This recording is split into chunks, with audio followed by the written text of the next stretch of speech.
Olá, eu sou o professor Joaquim Comini. Estamos de volta a mais uma videoaula da disciplina Noções de Direito Penal. Nessa videoaula estudaremos sobre a aplicação da lei penal e, para isso, abordarei os temas vigência e revogação da lei penal, a lei penal no tempo, a lei penal no espaço e contagem de prazo penal e processual. O objetivo dessa aula é que, ao final, vocês tenham a competência em saber pesquisar quando uma lei penal já se encontra revogada ou não. E que tenham a competência para identificar quando e onde o crime foi praticado e a importância de se identificar isso. E que tenham a competência também para saber efetuar uma contagem de prazo processual e penal. Tudo isso que iremos estudar nesta videoaula está na parte geral do Código Penal. Compreender bem o que iremos estudar nesta videoaula é de suma importância para conseguir o raciocínio jurídico em matéria penal. Uma vez compreendido sobre esses conceitos, a aplicação da lei penal ao fato delituoso fica muito fácil.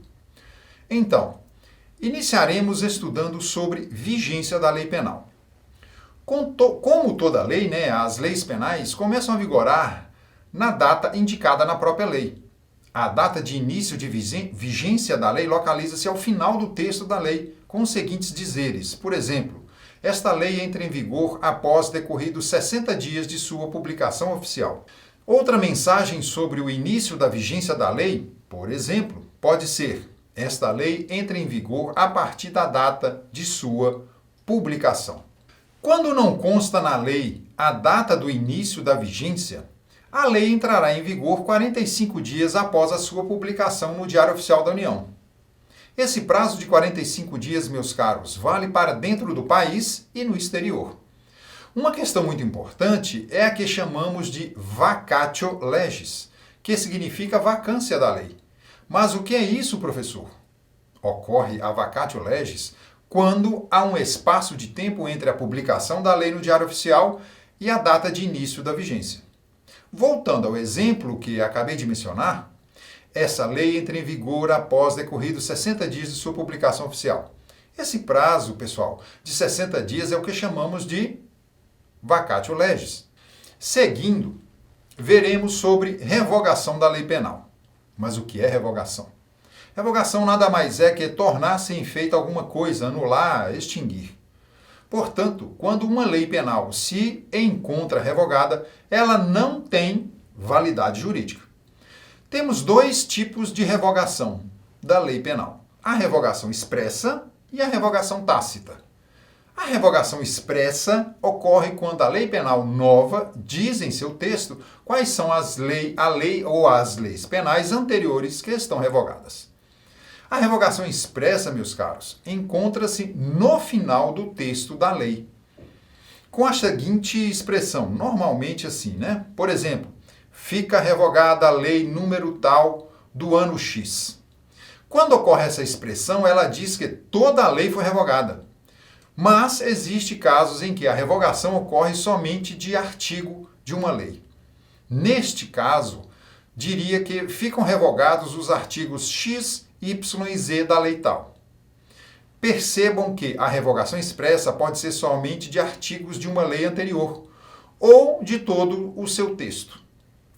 Bem, pessoal, já comentei sobre onde consultar as leis no Brasil, mas não custa relembrar. Temos o site da Presidência da República, www.gov.br/Planalto. O que dá acesso à Constituição Federal, a todos os códigos, leis ordinárias, delegadas, leis complementares, estatutos, decretos-leis, medidas provisórias, projetos de leis e as PEC, propostas de emenda à Constituição. Basta acessar o site e clicar no ícone Legislação, que abrirá a página seguinte com todo esse conteúdo que acabei de mencionar. Fazendo isso, você encontrará toda a legislação brasileira atualizada e até mesmo as leis revogadas. Bem, sobre vigência e revogação da lei penal é isso. Agora, iremos estudar sobre a lei penal no tempo. Para estudarmos sobre a lei penal no tempo, temos que analisar o artigo 4º do Código Penal. Vamos ao slide. Vejam, estamos na parte geral do Código Penal. No slide temos o artigo 4º, tempo do crime. Diz o artigo: considera-se praticado o crime no momento da ação ou omissão, ainda que outro seja o momento do resultado. Para ficar mais claro o que estamos estudando, irei grifar parte do artigo 4º. Neste texto que grifei, fica evidente que o tempo do crime é aquele quando ocorreu a ação ou omissão do agente. Portanto, tempo do crime é quando o crime ocorreu. Esse quando ocorreu refere-se ao dia, horário que o fato foi praticado. Essa teoria contida no artigo 4º do Código Penal, tempo do crime, é conhecida como teoria da atividade do direito penal. Ou seja, para a aplicação da lei penal, importante é saber quando ocorreu o fato delituoso, quando o crime é praticado. A palavra mágica aqui é quando. Qual a importância em definir o tempo do crime? Saber o dia, o horário. Veja, meus caros, no direito penal, tanto a idade da vítima quanto a idade do réu influenciam na aplicação da lei penal. Por exemplo, ao acusado de um fato delituoso menor de 18 anos, se aplica-se o Estatuto da Criança e do Adolescente, e para o maior de 18 anos, o Código Penal. Temos ainda detalhes da lei penal também para a vítima. Por exemplo, no caso de crime doloso praticado contra um menor de 14 anos, a pena para quem praticou o crime aumenta de 1/3. Portanto, saber o tempo do crime é de suma importância para que seja aplicada a lei correta ao caso delituoso. Percebam, no direito penal tem várias minúcias, pormenores que obrigam o aplicador da lei penal a ter conhecimento. Um desses detalhes é que o Código Penal brasileiro, como já disse, adota a teoria da atividade para o seu artigo 4º. A teoria da atividade considera praticado o crime quando da ação ou omissão do agente, ainda que outro seja o momento do resultado, conforme está redigido no próprio artigo 4º.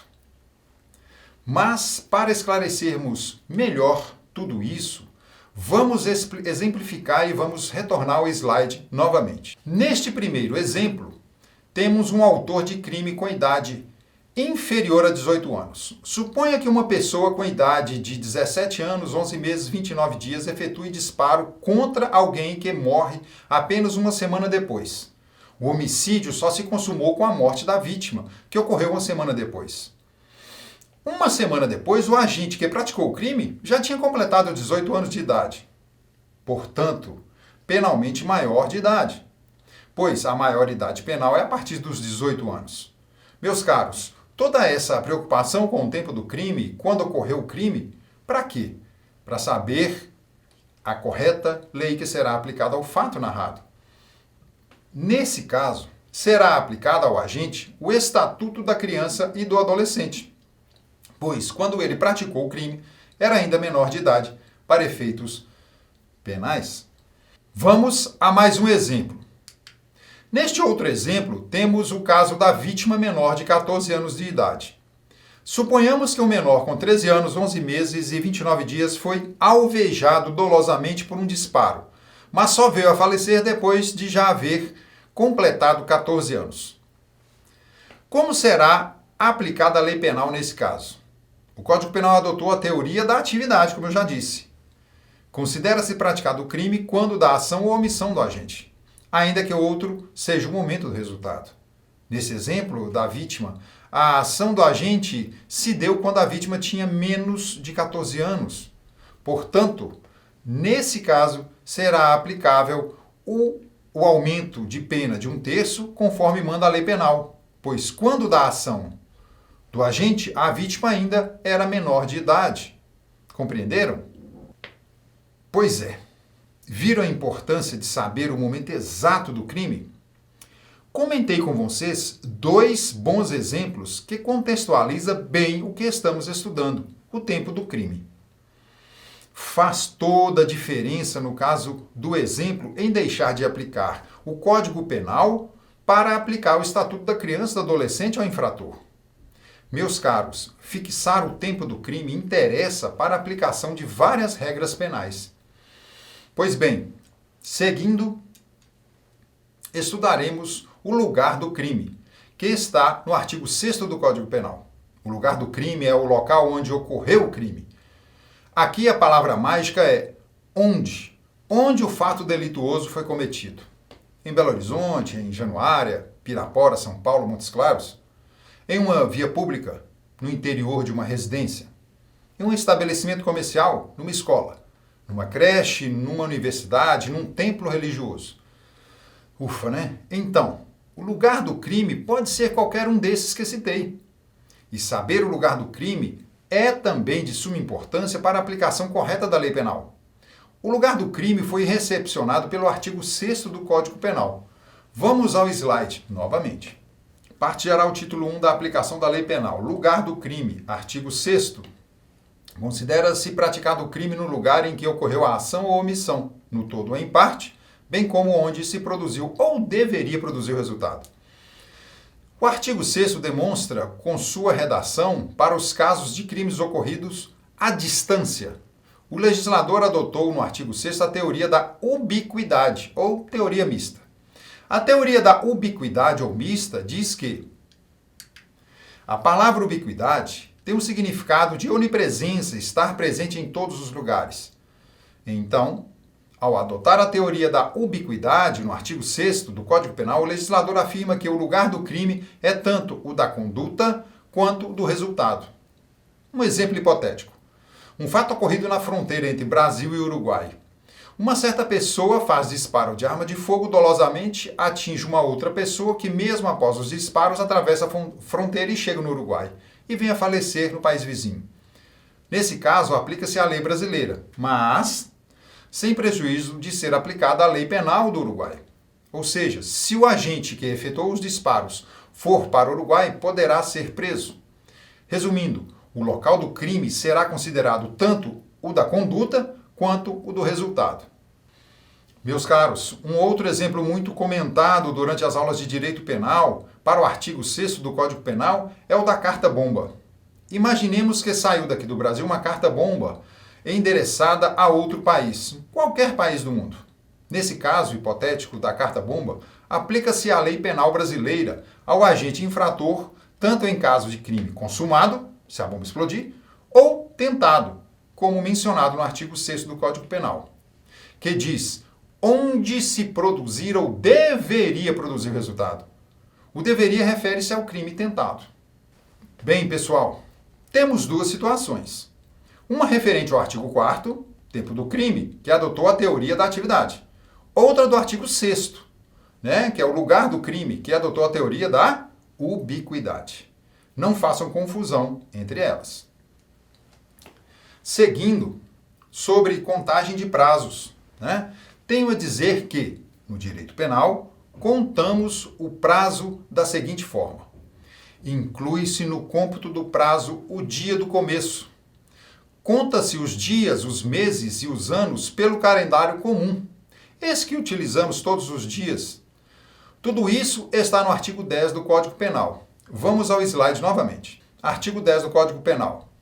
O dia do começo inclui-se no cômputo do prazo. Contam-se os dias, os meses e os anos pelo calendário comum, redação dada pela Lei 7.209 de 1984. Esse artigo 10 foi reformulado em 1984 e está vigorando até hoje. Então vamos lá. A contagem dos prazos penais, conforme o artigo 10 do Código Penal, determina que o dia do começo inclui-se no cômputo do prazo. Exemplo: contagem de prazo do início do cumprimento de uma pena de prisão. Se uma pena de prisão começa a ser cumprida em um certo dia, às 20 horas, por exemplo, o sujeito entrou lá na cadeia 20 horas, 8 horas da noite, entrou. As 4 horas restantes serão contadas como sendo o primeiro dia. Acho que com esse exemplo fica bem claro ou esclarecido o artigo 10 do Código Penal. Outro fato sobre prazos penais é que eles são improrrogáveis. Improrrogáveis. Vejam, continuando com o exemplo sobre pena de prisão, o detento que tem o seu último dia de pena em um dia de domingo, esse detento sairá da prisão no domingo. Portanto, não se prorroga o prazo para o primeiro dia útil. Nada disso. Prazo penal é improrrogável. Resumindo, se o prazo penal termina num sábado, domingo ou feriado, estará encerrado. Sobre calendário comum, que é mencionado no artigo, o prazo penal contado por ele, pouco importa se tem 30 ou 31 dias ou se o ano é bissexto, tá? Usa-se esse calendário. No entanto, pessoal, o prazo penal distingue-se do prazo processual. Aqui estamos estudando o prazo penal. Prazos processuais teríamos que estudá-lo em uma outra disciplina, conhecida por Direito Processual Penal. Mas irei comentar com vocês de forma bem resumida sobre o prazo processual. Pessoal, no prazo processual, ao contrário do penal, exclui-se o primeiro dia da contagem, conforme estabelece o artigo 798, parágrafo 1º do Código de Processo Penal. Vamos ao slide. Todos os prazos correrão em cartório e serão contínuos e peremptórios, não se interrompendo por férias, domingo ou dia feriado. Parágrafo 1º. Não se computará no prazo o dia do começo, incluindo-se, porém, o do vencimento. Vamos fazer uma análise aí do artigo. Cartórios são as secretarias dos fóruns das comarcas. Prazos peremptórios são prazos indicados por lei, que não podem ser reduzidos ou prorrogados por nenhuma das partes envolvidas no processo, ou por determinação judicial. Então, nem juiz, promotor e as partes podem interferir no prazo. E, por fim, o prazo não se interrompe nem por férias, domingo ou feriados. No caso do dia de início, é diferente do que estudamos no prazo do direito penal. Lá inicia a contagem incluindo o dia do começo de cumprimento da pena. Aqui, no andamento processual, a contagem inicia no dia seguinte, incluído o dia de término.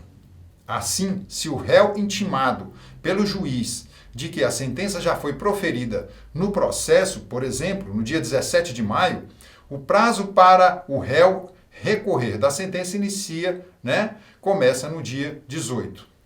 Isso se for dia útil. Se não for dia útil, o prazo inicia no próximo dia útil seguinte. Na contagem final do prazo processual, se o último dia não for dia útil, o prazo se prolonga até o dia útil subsequente. Então, diferentemente dos prazos penais, os processuais são prorrogáveis. Pois bem, demonstrei a vocês duas situações de contagem de prazo. Uma no direito penal, outra no direito processual penal. Lembrando, o direito penal trata dos crimes, como já disse a vocês na aula de número 1 desta unidade. E o processo penal trata do andamento do processo perante a justiça. O processo penal, meus caros, dita as normas de como deve se desenrolar, caminhar um processo na justiça. Ok? Pessoal, sobre a aplicação da lei penal, é isso. Coloco-me mais uma vez à disposição de todos vocês para esclarecer qualquer dúvida sobre esse assunto. Podem me enviar e-mail ou mensagens em nossa sala virtual. Espero que estejam gostando da nossa disciplina de noções de direito penal. Eu sou o professor Joaquim Comini e aguardo você na próxima videoaula. Um grande abraço.